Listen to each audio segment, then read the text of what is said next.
It was like, I'm getting out of special ed, I don't know about this. But Randy said to me, you know, you can do more in a year for educators from Apple than you can in the 10 years you just spent at the Department of Ed. And you know what? He was right. So then I met a lovely man named Dr. Alan Brightman, who said, hey, you want to come out here and run this special ed program for me? And I went, maybe, I don't know. And I actually turned him down the first time he offered it because I had just kind of gotten used to doing what I was doing in Atlanta and selling in this new field. And a couple of months later, I heard him do the most impassionate speech. You know how Alan is. And it's like, oh boy, I made a mistake. I called him up, Alan, is that job still open? No, I've offered it to Dr. Ted Hasselberg. And I went, oh. He says, but if he turns it down, I'll call you back. So lo and behold, Ted and his family didn't want to move. And it was like the best thing in the world that ever happened to me because I got to be head of special ed and rehab at Apple. And that was, in fact, the best job I've ever had in my life. It was absolutely phenomenal.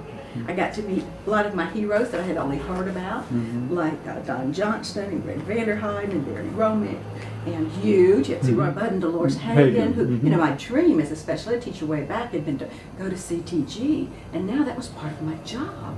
I mean, you couldn't imagine how happy I was. And of course, along with that came people like Gary Moulton, Pam Patton, Robin Cole, Sybil Ellery, Peter Green, who were a part of the special ed program there that helped me help the department grow as well as help the Alliance grow. When I first came, the National Special Education Alliance had been formed a few months before I moved to Cupertino.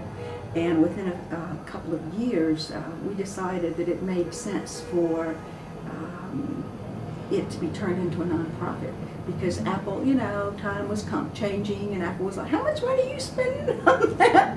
And we thought it's probably better to do that. So that was, I guess there were two things I was especially happy about that I did within that office was helping the Alliance become a nonprofit.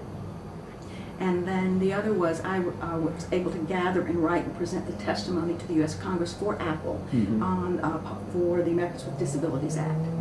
And of course, having the Alliance give me feedback, as well as the people inside Apple and the vendors, was, you know, I had the best information in the world to gather and present our testimony and our belief about how that law needed to be passed. So I have to say, it was a phenomenal, phenomenal time.